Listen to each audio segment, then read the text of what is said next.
Նրա կյանքն ու գործունեությունն համընկավ հայ ժողովրդի եւ Հայաստանի համար խիստ դժվար, տագնապալի իրադարձությունների հետ, որոնք ավարտվեցին Հայաստանի բաժանմամբ ու ի վերջո թագավորության անկումով։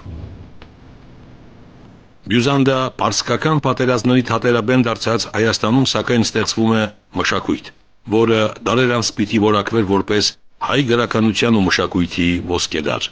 Եվ այդ գրականության սկզբնավորման ակունքներում կանգնած էր մի մարդ, ում անունն անբաժան է մեծագույն հայերից մեկի, Մեսրոպ Մաշտոցի անունից։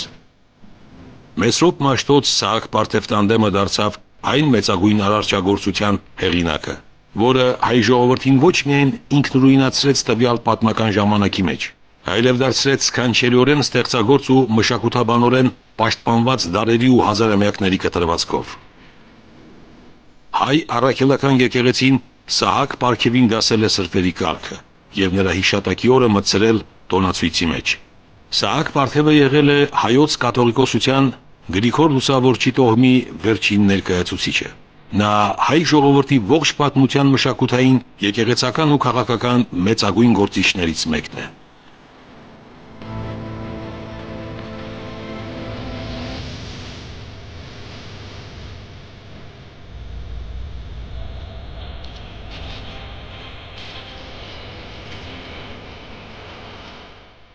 Մեր պատմության ամենաերևելի դեմքերից մեկն է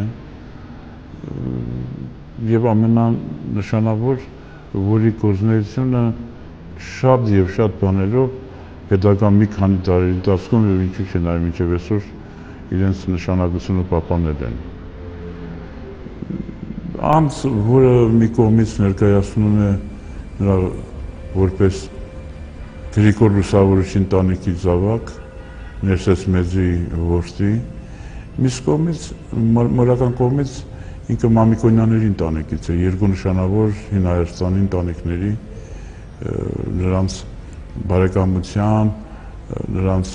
Սահակ Պարթևը եւ իր գործունեությամբ նրա մեջ նկատվում է ինչպես Լուսավորչի ընտանիքի բնավորության գծերը, այնպես էլ Մամիկոնյանների գծերը։ Սահակ Պարթևը ծնվել է 348 թվականին Կապադովկիայի Կեսարիա քաղաքում։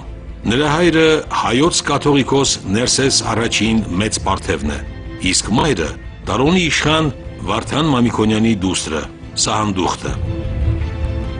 Սահակ Պարթևը մանուկ հասակում մորը կորցնելուց եւ ուսումնառության համար հռոմեական կայսրություն հոր մեկնելուց հետո դաստիարակվել է մորական պապի Վարդան Մամիկոնյանի տանը։ Ներսես առաջին կաթողիկոսի որդին փայլուն կրթություն է ստացել Կեսարիայի, Ալեքսանդրիայի եւ Կոստանդնուպոլսի հռչակավոր ուսումնարաններում։ Հայտնի է, որ Սահակ Պարթևը տիրապետել է հունարենին, ասորերենին եւ պարսկերենին, հմուտ է եղել հայկաբանության ու հունաբանության մեջ։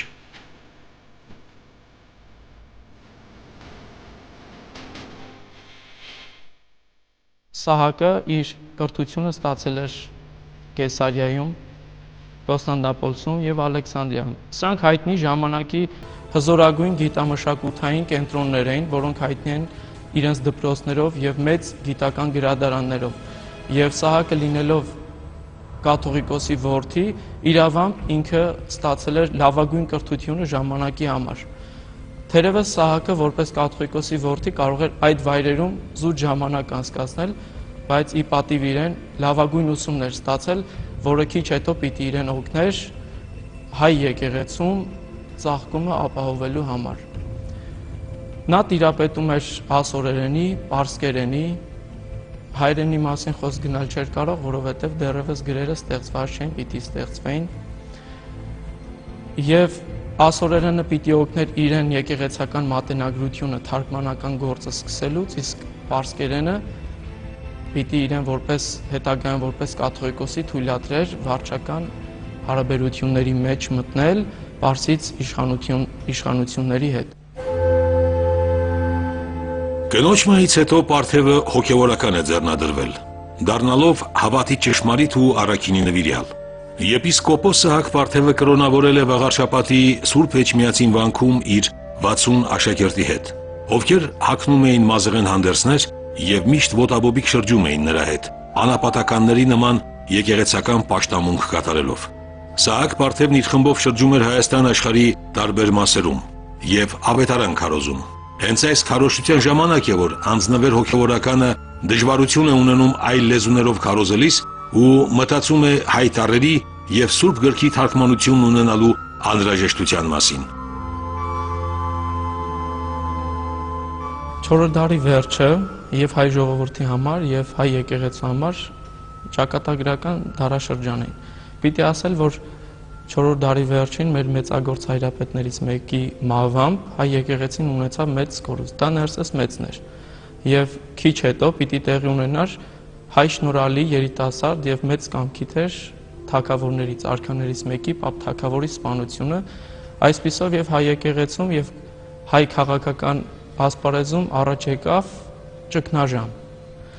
Կաթողիկոսին Ներսես մեծին հաջորդած այն մի քանի կաթողիկոսները իզորու չեղան շարունակել Ներսես մեծի գործը, որը նա սկսել էր իր կաթողիկոսության շրջանից։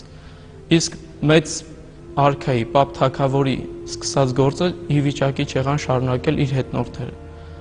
Եվ այս էր պատճառը, որ նաև Պարսկաստանի եւ Բյուզանդիայի վարած հայահալած քաղաքականության եւ ձուլողական քաղաքականության հետևանքով եւ հայ ժողովուրդը եւ հայ եկեղեցին կանգնեց մեծ վտանգի առջև ու հետեւաբար եւ հայ եկեղեցու սպասավորները եւ հայ քաղաքական միտքը ուղիներ էին փնտրում, սակայն մի փոքրիկ Հայաստան չէր կարող պայքարել երկու հզոր տերությունների միջև։ Ի վերջո 387 թվականին Բյուզանդիայի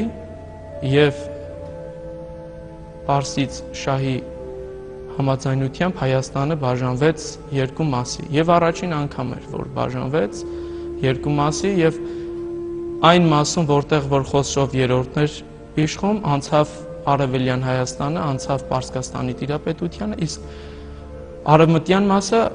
անցավ բյուզանդական կայսրությանը։ Եվ քանի որ այդ բաժանման ժամանակ այլևս մահացել էր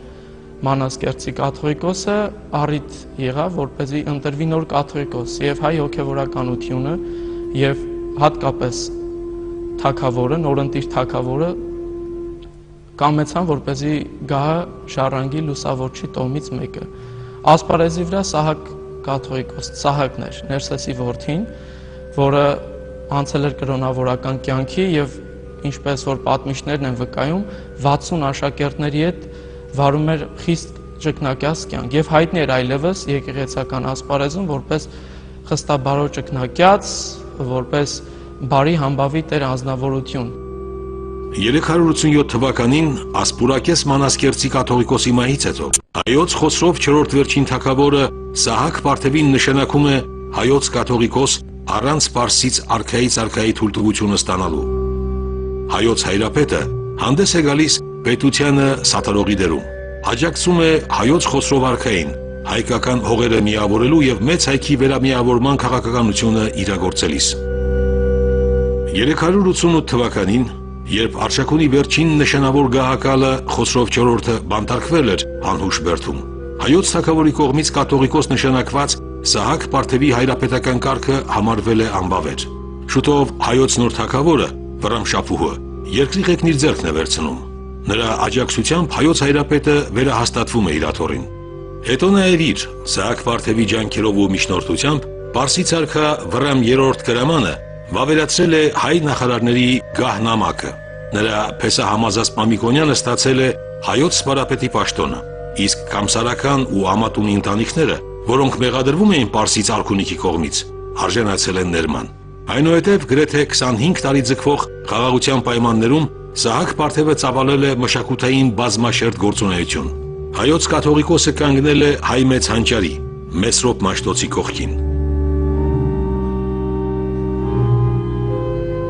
Բացառիկ իրողություն էր հայոց պատմության մեջ, երբ պետությունն ու եկեղեցին, այսինքն Վռամշապուհ արքան ու Սահակ Պարթևը, Իրաների Մաշտոցի հետ միաբանված ու համերաշխորեն լծվեցին միևնույն խիստ բարդ ու դժվարին, բայց եւ պետության ու ազգի գոյության համար ամենակարևոր գործին՝ հայ գրերի ստեղծումին։ Իր Մաշտոց աշխատության մեջ նշանավոր հայագետ Արտաշես Մարտիրոսյանը նշում է.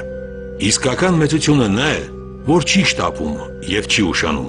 Հայ ժողովրդի համար դա մի շրջան էր, որ հապաղումը կարող էր ճակատագրական լինել, եւ եկավ Մաշտոցը, եւ նա մենակ չէր»։ Գաղափարի խաղացողը անշուշտ Սահակը չէր։ Մեկ ուրիշ հայ նշանավոր հոգևորական էր Մեսրոպ Մաշտոցը, որ բնականաբար պիտի այդ մասին հայտներ կաթողիկոսին, կաթողիկոսը պիտի խոստովանի, որ ինքն էր այդ մասին մտածում, պիտի դիմեն հայոց թագավորին Վռամշապուհին, ինչ հիանալի եռյակ է։ Հայոց պատմության մեջ այսպիսի համերաշխության, միակամության եզակի օրինակներից մեկը թագավորը, կաթողիկոսը եւ նշանավոր վարդապետ Մեսրոպը։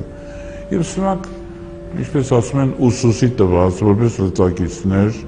ձեռնամուխ եղան գրերի ստեղծմանը։ Ճիշտ է, գրերի ստեղծման հեղինակը Մեսրոպ Մաշտոցն է, բայց կարծում եմ, թե Մեսրոպ Մաշտոցը չէր հասնի այդ հաջողությանը, եթե չունենար պետական օժանդակություն։ Ուստի բերեք հիշենք եւ Իրանի տանք ու փառաբանենք Վռամշապուհին։ Նույնը, եթե չլիներ Սահակի օգնությունը հոգևոր, գիտեք ինչ, կարող էր եկեղեցին արգելել։ Այդ ժամանակ Հայաստանում քրիստոնեական պաշտամանկային գրքերը հունարեն էին կամ ասորերեն էին։ Եկեղեցիներում արարողությունները հունարեն կամ ասորերեն էր։ Մի կաթողիկոս կարող է դա արգելել, չէ, անշուշտ կարող է արգելել եւ թույլ չտալ, բայց նա ոչ միայն չարգելեց, ընդհակառակը ամեն ինչով օգտակար եղավ Մեսրոպ Մաշտոցի ազգանվեր այս գործունեությանը։ Իսկապես, Մաշտոցն ուներ Սահակ Պարթևի, հայոց հայրապետի չափազանց կարևոր աջակցությունն ու օգնությունը, սակայն այս երկու երևելիներին հովանավորում էր առաջին հերթին պետությունը։ Արտաշես Մարտիրոսյանն իր նույն գրքում եզրակացնում է. որքան էլ հանճարեղ լիներ Մաշտոցը եւ որքան էլ մեծ Սահակի ջանքերը, առանց պետական միջամտության այդ գործը չէր կարող ավարտի հասնել։ Հայոց արքան ինքը ոտքով գնում է դիմավորելու Մաշտոցին, ով ինչպես պատմության մեջ է հիշատակված, ավելի էր երջանկացել ու հրճվել, քան նույնիսկ ինքը, Աստծո պատգամները իր ժողովրդին բերող Մովսես Մարգարեն Սինա լեռից իջնելիս։ Այնինչ արեց Մեսրոպը եւ արեցին նրա այս լծակիցները, պիտի ապահովեն հայ ժողովրդի հետագա տարերում գոյությունը։ Պետություն չունեցող ժողովրդի համար սա զենք հանդիսացավ։ Պետությունը միավորում է ազգին, իսկ երբ որ պետությունը չկա, տարաբաժանում է, եւ ցրված ազգի, տարաբաժանված ազգի միավորողը դարձավ հայկական մշակույթը, հայագիր դպրոցը եւ այն ինչ որ այս դպրոցը տալիս էր եւ երևույթ, որը մինչև այսօր շարունակվում է։ Փառքով պսակվեց մեծ գյուտարարի, հայոց տարրերը ստեղծող Մաշտոցի սխրանքը, իսկ Սահակ Պարթևը վիթխարի դեր ունեցավ հայոց գրերի գյուտի եւ թարգմանական ու հայկական ինքնուրույն գրականության ստեղծման գործում։ Հայ գրերի ստեղծումից անմիջապես հետո 405 թվականին Սահակ Պարթև կաթողիկոսի հրամանով արգելվում են օտար լեզուներով գրությունները, իսկ կրթությունը ամենուրեք դառնում է հայկական։ Սա մեծագույն իմաստություն պահանջող սխրանք էր, որի պատմական կարևորությունն անհնար է գերագնահատել։ Սահակ Պարթևը եւ Մեսրոպ Մաշտոցն իրենց աշակերտների հետ ձեռնամուխ եղան հայկական դպրոցներ հիմնելուն եւ կրթական գործի զարգացմանը։ Դերևս Մաշտոցի դեպի աղվանք կատարած լուսավորական առաքելության շրջանում Սահակ Պարթևը սկսում է ասորերենից Աստվածաշնչի թարգմանությունը։ Սահակ Պարթևն ու Մեսրոպ Մաշտոցը դարձան հայ թարգմանչական գրականության հիմնադիրները։ Նրանց եւ նրանց աշակերտների ջանքերով հունարենից թարգմանվեց Աստվածաշունչը, որ կոչվեց թարգմանությունների թագուհի, հույն եւ ասորի հեղինակների բազմաթիվ հայրախոսական, պատմագիտական եւ այլ բնույթի աշխատություններ։ Պետք է ասել, որ հայ գրերի նշանակությունը մեծ եղավ հայ ազգի համար մինչև օրս, սակայն հայ գրերի ստեղծման շարժառիթը թերևս Աստվածաշնչի թարգմանության գործն էր եւ գրերի գյուտից հետո անմիջապես լծվեցին հենց այդ գործին, ինչի համար որ իրենք գնացել են եւ տքնել են եւ աստվածային պարգևով ստեղծվել են հայոց գրերը։ Այստեղ պետք է կան Սահակ կաթողիկոսի ասորերենի իմացությունները։ Վստահաբար Աստվածաշնչի գրավոր թարգմանությանը նախորդել էր բանավոր թարգմանությունները, որովհետև հայտնի է, որ մեր վարդապետները Աստվածաշունչը ժողովրդին կարդում թարգմանում էին բանավոր կերպով, սակայն դրանք քիչ էին եւ ժողովրդին շատ հասու չէին, ուստի անհրաժեշտ էր, որպեսզի գրավոր ունենար եկեղեցին, նաեւ ժամապաշտության մեջ, որպեսզի օգտագործվեր։ Եվ ահա գրերի ստեղծումից հետո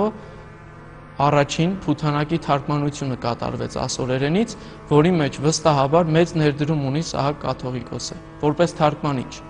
որպես ասորերենի լավագույն իմացող,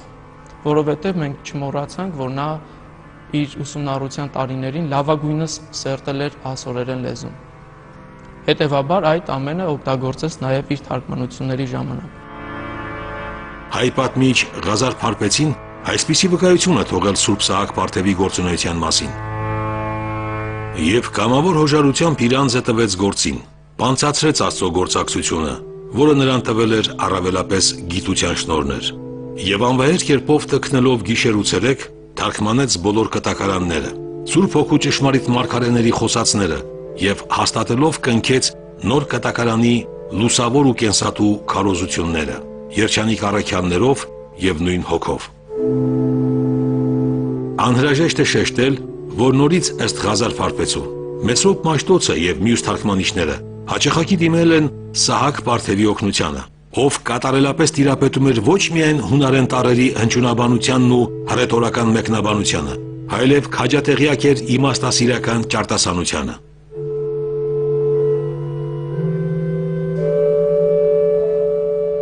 Հարկ է շեշտել, որ հայ դպրության հիմնադիրներ Մաշտոցն ու Սահակ Պարթևը թողել են հռչակավոր աշակերտների մի ամբողջ փաղանք, Եզնիկ Կողբացու եւ Կորյունի առաջնորդությամբ։ Գիտեք, տառերի ստեղծումը անշուշտ կարևոր երևույթ է, բայց դա ոչ մի նշանակություն չունի։ Դա երբեք չի կարող գործել, եթե չկան համապատասխան դպրոցներ, հայագիր դպրոց։ Ուրեմն Սահակ Պարթևի մեծագույն դերը կայանում է նաև նրանում, որ հայագիր դպրոցի առաջին ուսուցիչներից, եթե ոչ առաջին, ուսուցիչներից եղավ, բնավ չեմ ցանկանում Մեսրոպ Մաշտոցի դափնիներից նրան բաժին հանել։ Երկուսն էլ դափնեկիր են, երկուսն էլ մեծ են, երկուսն էլ նշանավոր են։ Ես ասում եմ այն չափով, ինչ որ չափով վերաբերում է Սահակին, բացել դպրոցներ։ Նախ առաջին դպրոցը բացվեց Վարշապատում, Հայոց մայրաքաղաքում։ Այստեղ սովորում էին արքունիքի երեխաները, իմիջիայլոց թորներ էր այստեղ սովորում, Բարսոնա, սովնախարարների երեխաները, մեծամեծների երեխաները, եւ դասավանդում էր ինքը Սահակը, նախ առաջին ուսուցիչներից է։ Հետո սկսում են դպրոցներ բացել, դե մի դպրոցը բնականաբար բավական չի։ Ամբողջ Հայաստանում պիտի բացել դպրոց, ինչքան կա եկեղեցի, այնքան դպրոց։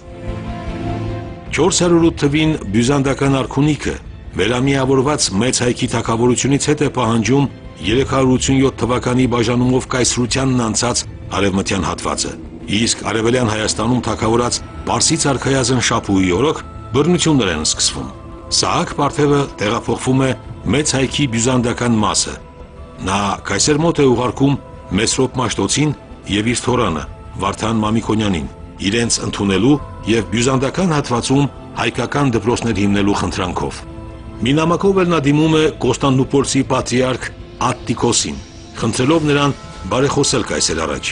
այսուհանդերձ կամենալով հակակշռել Պարսից արքունիքին եւ ուժեղացնել բյուզանդական ազդեցությունը Հայաստանում, կայսրը կարգադրում է Սահակ Պարթևին ընդունել մեծ պատվով։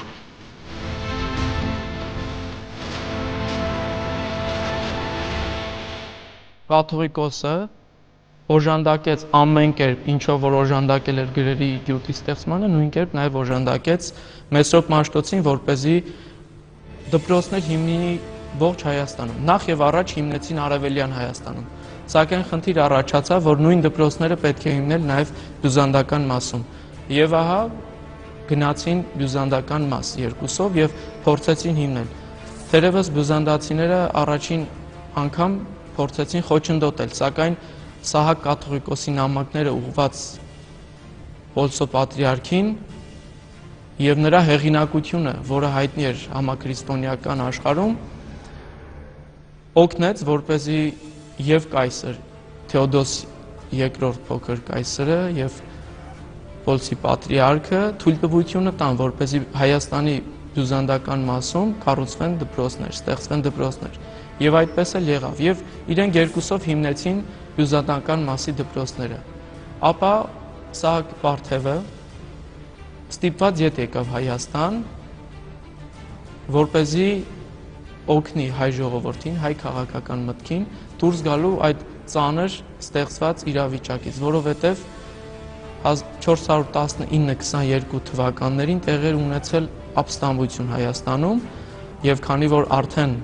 Բռամ Շապուհի մահից հետո եկել էր Շապուհ անունով պարսիկ թագավորը, որը 419 թվականին հոր մահը լսելով մեկնեց, որպեսզի իր հոր գահը ժառանգի, սակայն այնտեղ սպանվեց, ստեղծված իրավիճակից դուրս գալու համար շատ հարկավոր էր, որպեսզի ներկա լիներ կաթողիկոսը, որպեսզի ուղղություն ցույց տար եւ խորհուրդներ տար։ Եվ ահա ինքը վերադառնում է Հայաստան։ 419-ից 422 թվականներին ապստամբությունը ճնշվում է Պարսից արքունիքի կողմից, սակայն վերջինը շուտով համոզվում է, որ երկիրը հնազանդ պահելու համար անհրաժեշտ է լեզու գտնել ոչ միայն հայ նախարարների, այլև հոգևորականության հետ։ Սահակ Պարթևն էլ օգտվելով այս պատեհությունից գալիս է այրարատյան երկիր, հավաքում է բոլոր նախարարներին եւ բանակցությունների համար ուղարկում Պարսից արքունիք։ Վռամ Գոր թագավորը հատուկ հրովարտակով ներում է շնորհում հայ ապստամբ նախարարներին եւ Սահակ Պարթևի խնդրանքով Արևելյան Հայաստանի թագավորը ճանաչում Վռամ Շապուհի որդուն 18-ամյա Արտաշեսին, ում տրվում է Արտաշիր անունը։ Արտաշիր արքան Հայաստան է գալիս առանց պարսիկ վերակացուի եւ թագավորում 6 տարի։ Նույն ժամանակ Արևելյան Հայաստան վերադարձած Մաշտոցն ու Սահակ Պարթևն իրենց աշակերտներին ուղարկում են Եդեսիա քաղաք, թարգմանելու հայրախոսական գործեր եւ այնուհետև անցնելու Կոստանդնուպոլիս, հունարենի մեջ հմտանալու։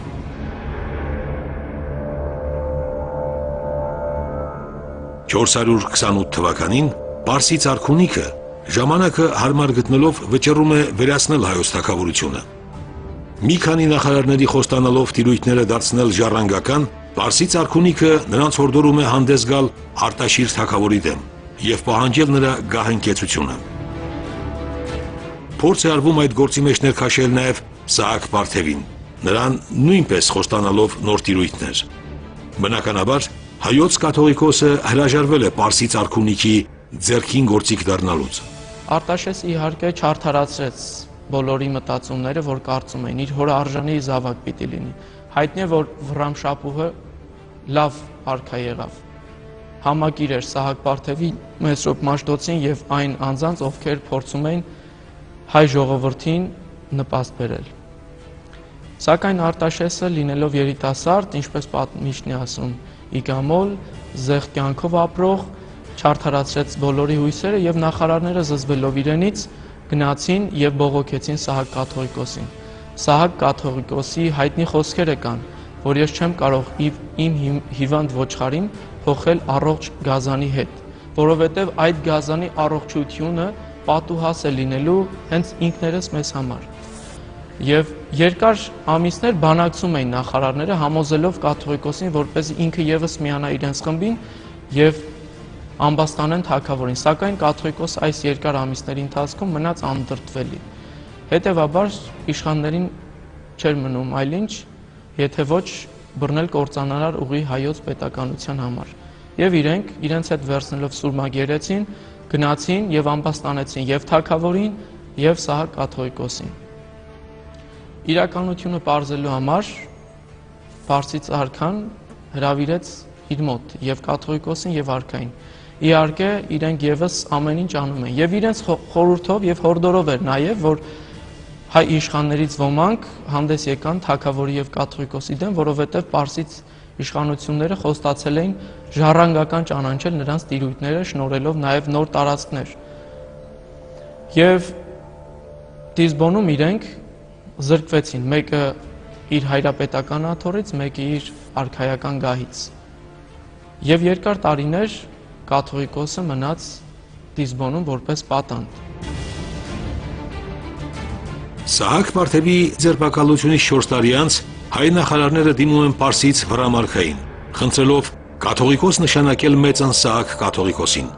սակայն կաթողիկոս է նշանակվում Շամվել Ասորին, որը մեծն Սահակի կաթողիկոսական գահին հակաաթոռ էր ստեղծել մինչ այդ, իսկ Սահակ Պարթևին թողնվում է նրա կաթողիկոսական աթոռից ընդամենը մի քանի գյուղ, սակայն հայ ժողովուրդը չէր ճանաչում ու չէր ընդունում Ասորի եպիսկոպոսներին։ Այդպիսով Հոգևոր իշխանությունն իրականում Սահակ Պարթևի ձեռքին է մնում մինչև իր մահը։ Սահակ Պարթևը կարողանում է Պարսից արքայից կորզել հայոց նախարարների գահնամակի հաստատումն այնպես, ինչպես սահմանվել էր հայոց արքայի կողմից։ Մասնագետները գիտեն մի շատ կարևոր փաստաթուղթ կա, գահանամակ,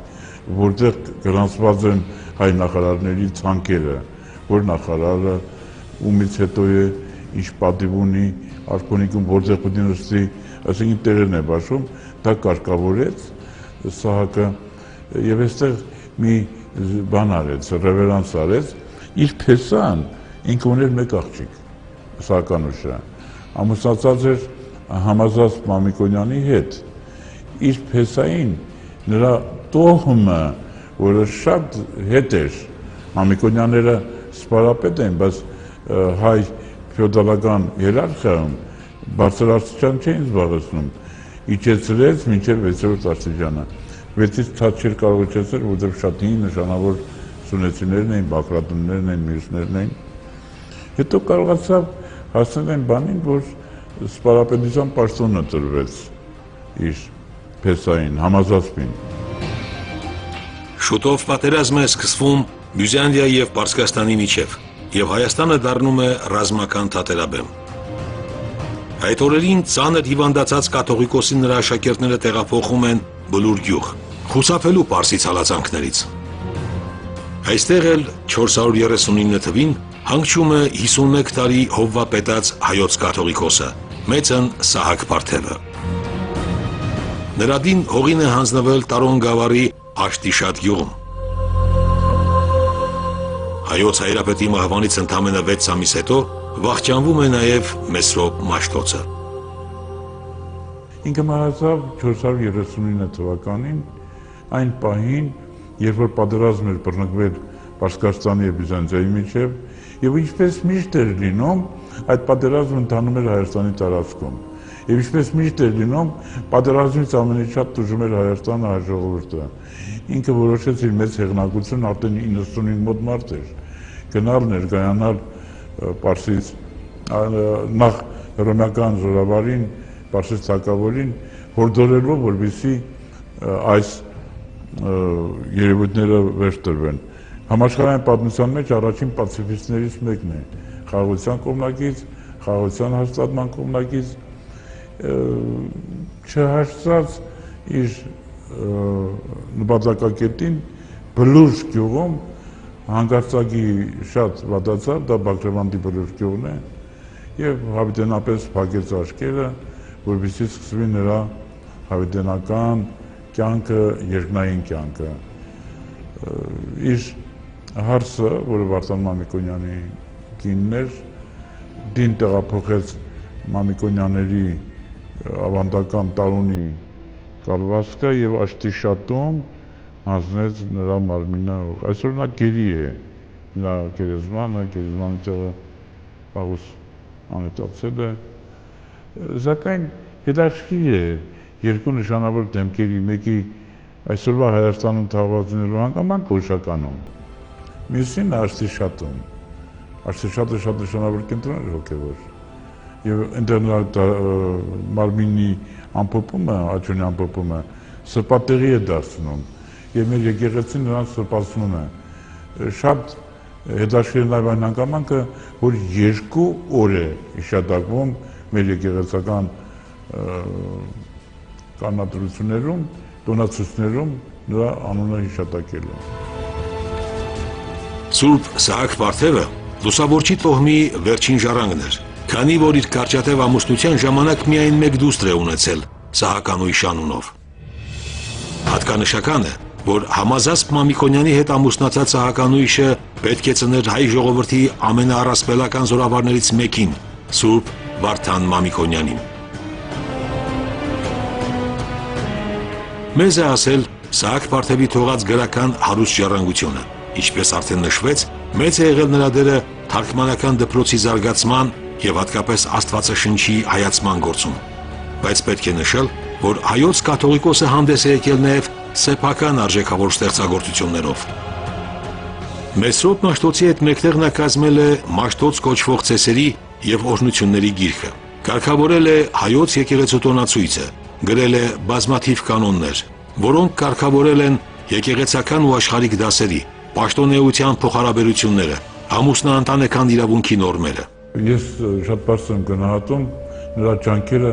ազգային եկեղեցի ստեղծելու ուղղությամբ։ Նրա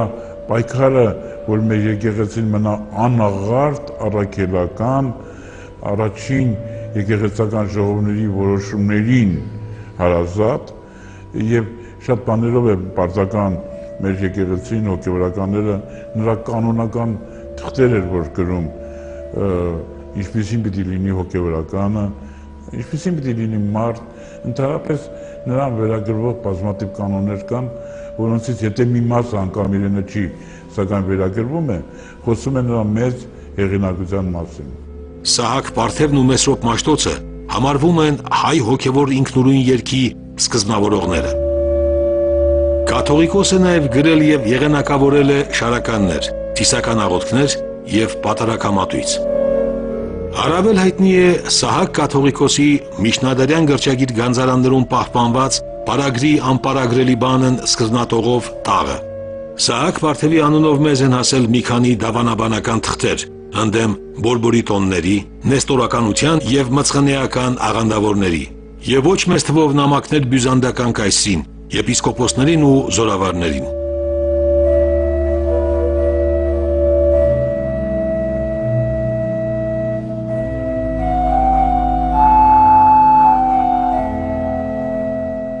Երկու տարի այս հովապետը եղավ հայոց եկեղեցու գլուխը եւ լավագույնս հովապետեց հայ եկեղեցին։ Ունեցավ տխուր օրեր, երբ պետականությունից զրկվեցինք, երբ Հայաստանը բաժանվեց առաջին անգամ երկու մասի, սակայն ունեցավ ուրախալի պահեր եւս, երբ ստեղծվեց հայոց գրերի գյուտը, թարգմանվեց Աստծո խոսքը ժողովրդի համար, որը կարծես մեծագույն պարգևն էր եւ օրհնությունն էր հայ ժողովրդին։ Այսպիսով ամբողջացնելով Սահակ Պարթևի մասին այս մի քանի խոսքը համառոտ ասած, կարող ենք ասել, որ ինչպես որ Գրիգոր Լուսավորիչը եղավ լուսավորիչ հոգիների իր քարոզությամբ, իսկ Ներսես Մեծը եղավ լուսավորիչ սրտերի, այդ Աստծո խոսքը մարդկանց սրտերին հասցնելով եւ կյանքում իրագործելով, Սահակ Պարթևը իրավամբ եղավ լուսավորիչ մտքերի, ով կարողացավ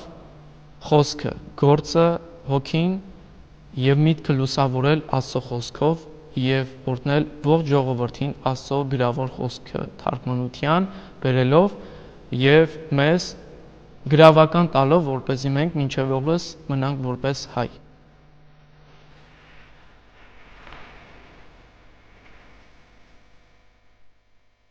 Շատ կարևոր է այն միջնադարյան տեսիլները, որ կապվում են իր անվանի հետ, հայկական թագավորության վերականգնման այն գեղեցիկ երազանքը, որ պիտի մեզ ուղեկցի երկար տարերի վերջ, երկար ժամանակ, երբ կանցնեն այս արհավիրքները, եւ մենք մեր մեջ ուժ կունենանք վերականգնելու թագավորությունը, հավաքվելու ազգովի, մեր երկրի վերելքի, մեր երկրի շենացման, եւ ինքը իր գործունեությամբ, իսկ չափազանց համեստ նիստուկացով նպաստեց այդ մեծ իդեալի կատարմանը։ Սահակ Պարթևի վաստակը գնահատվել ու արժևորվել է ոչ միայն հայության մեջ, այլ նաև գիտության ու մշակույթի համաշխարհային դեմքերի կողմից, իսկ աշխարհահռչակ լեզվագետ Մարկ Վարտի խոսքերը լավագույնս են բնորոշում հայ ինքնության պահպանման գործում Սահակ Պարթևի ու Մեսրոպ Մաշտոցի առաքելության նշանակությունը։ Երբ մենք քննում ենք այն պայմանները, որոնց մեջ Մաշտոցն ու Սահակը իրենց մտքի ուժով հայ ժողովրդին եկեղեցական ու ազգային ինքնագիտակցության զարթոնքի հասցրին, եւ այս ամենը համեմատում ենք այն դանայան պարգևի հետ, որ Ֆրանկ Պիպինը քաղաքական ու եկեղեցական իշխանության բոլոր միջոցներն իր ձեռքն ունենալով հնցայեց գերմանական ժողովրդին, տեսնում ենք, որ Պիպինը եւ նրա զինակից Վինֆրիդը թզուկներ են երևում մտքի այդ երկու տիտանների հանդեպ։ Մի ժողովուրդ, որը ծնել է այսպիսի մարդիկ եւ նրանց մեծարում է որպես իր դյուցազունների, քանի դեռ հետևում է նրանց օրինակին, երբեք չի ոչնչանա։ Մարկ Վարտ